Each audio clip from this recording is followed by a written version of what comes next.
جی احسن اقبال صاحب، ہم بریک لے رہے ہیں. احسن صاحب تقریر نہیں میں 5 منٹ دوں گا ایک اہم مسئلے کے اوپر. جی جناب اسپیکر بہت شکریہ. میں ایک بہت ہی اہم مسئلے کے حوالے سے اس لیے بات کرنا چاہتا ہوں چونکہ اس حوالے سے میری اپنی ذات بھی پلیز وہ کریں.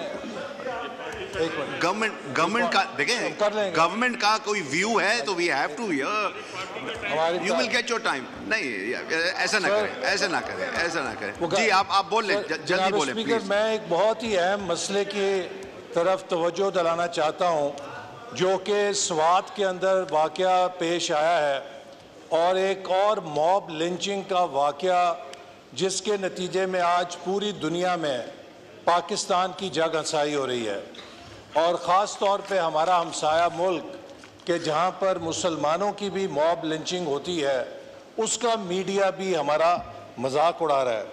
جناب اسپیکر، یہ واقعہ اگر ایک آئسولیٹڈ واقعہ ہوتا تو شاید اس کو ہم درگزر کر سکتے ہیں، لیکن ایک تسلسل ہے. آپ نے دیکھا کہ سیالکوٹ کے اندر اسی قسم کا واقعہ پیش آیا، آپ نے دیکھا جڑاں میں اسی قسم کا واقعہ ہوا، آپ نے دیکھا سرگودا میں اسی قسم کا واقعہ ہوا، اچھرے میں اسی قسم کے واقعے سے ہم بچ نکلے. تو میں یہ گزارش کرنا چاہتا ہوں کہ اس وقت میں خود اپنی ذاتی مثال دینا چاہتا ہوں کہ اللہ تعالیٰ نے مجھے بھی ایک نئی زندگی دی جب ایک ایسے جنونی نے میری زندگی لینے کی کوشش کی، اور وہ گولی آج بھی میرے جسم میں موجود ہے.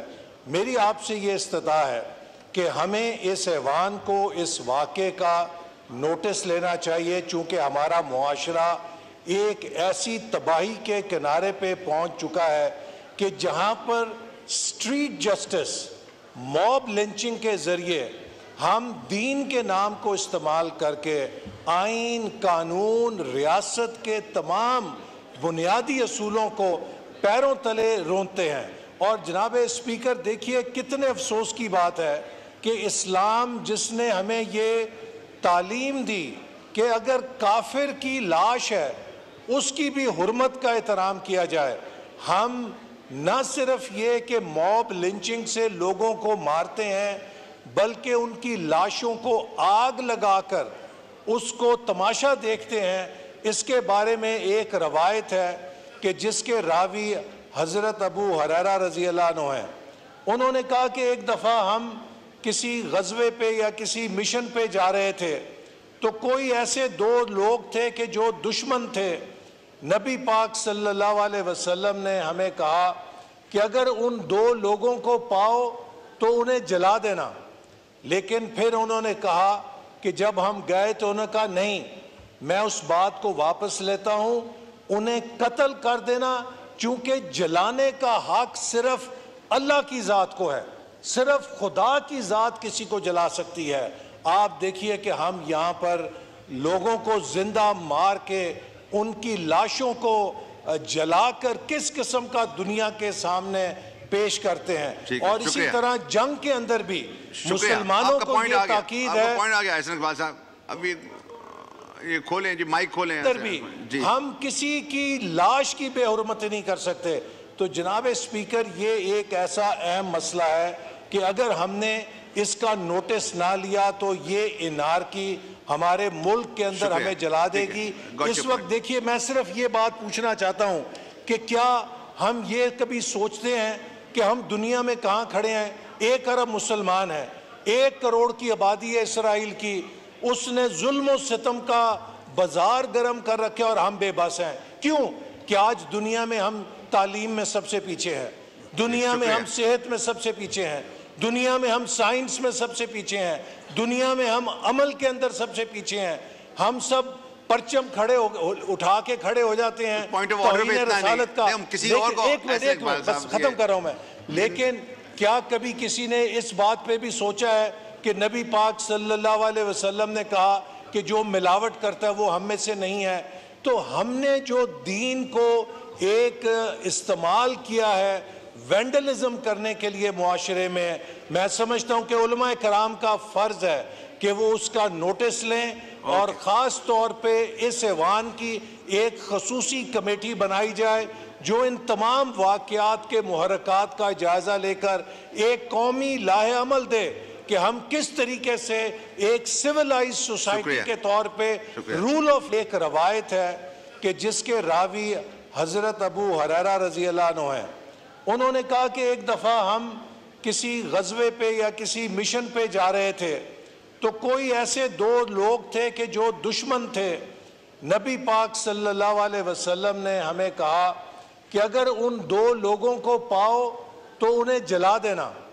لیکن پھر انہوں نے کہا کہ جب ہم گئے تو انہوں نے کہا نہیں، میں اس بات کو واپس لیتا ہوں، انہیں قتل کر دینا، چونکہ جلانے کا حق صرف اللہ کی ذات کو ہے، صرف خدا کی ذات کسی کو جلا سکتی ہے. آپ دیکھیے کہ ہم یہاں پر لوگوں کو زندہ مار کے ان کی لاشوں کو جلا کر کس قسم کا دنیا کے سامنے پیش کرتے ہیں. اور اسی طرح جنگ کے اندر بھی مسلمانوں کو یہ تاکید ہے. پوائنٹ آ گیا حسن اقبال صاحب، ابھی یہ کھولیں جی، مائک کھولیں. ہم کسی کی لاش کی بے حرمتی نہیں کر سکتے.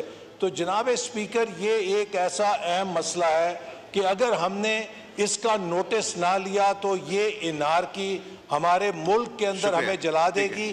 اس وقت دیکھیے، میں صرف یہ بات پوچھنا چاہتا ہوں کہ کیا ہم یہ کبھی سوچتے ہیں کہ ہم دنیا میں کہاں کھڑے ہیں؟ 1 ارب مسلمان ہیں، 1 کروڑ کی آبادی ہے اسرائیل کی. اس نے ظلم و ستم کا بازار گرم کر رکھے اور ہم بے بس ہیں. کیوں؟ کہ آج دنیا میں ہم تعلیم میں سب سے پیچھے ہیں، دنیا میں ہم صحت میں سب سے پیچھے ہیں، دنیا میں ہم سائنس میں سب سے پیچھے ہیں، دنیا میں ہم عمل کے اندر سب سے پیچھے ہیں.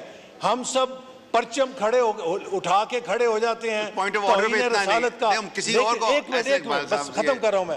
لیکن کیا کبھی کسی نے اس بات پہ بھی سوچا ہے کہ نبی پاک صلی اللہ علیہ وسلم نے کہا کہ جو ملاوٹ کرتا ہے وہ ہم میں سے نہیں ہے؟ تو ہم نے جو دین کو ایک استعمال کیا ہے وینڈلزم کرنے کے لیے معاشرے میں، میں سمجھتا ہوں کہ علماء کرام کا فرض ہے کہ وہ اس کا نوٹس لیں اور خاص طور پہ اس ایوان کی ایک خصوصی کمیٹی بنائی جائے جو ان تمام واقعات کے محرکات کا جائزہ لے کر ایک قومی لاہ عمل دے کہ ہم کس طریقے سے ایک سیولائز سوسائٹی کے طور پہ رول آف لا کو نافذ کریں. سڑکوں کے اوپر شکریہ. Thank you. کوارڈینیشن کر کے آپ سی ایم کے پی کے سے کوارڈینیٹ کر کے ایشوز کو ہائی لائٹ کریں. اگر کیبنٹ کا حصہ ہوتے ہوئے یہاں یہ ریز کریں گے تو تھوڑی بے بسی سی محسوس ہوگی. تو پلیز اس کو آپ اپنے کیبنٹ میں اٹھائیں اور وہاں کریں. House is adjourned to meet again at 2 p.m.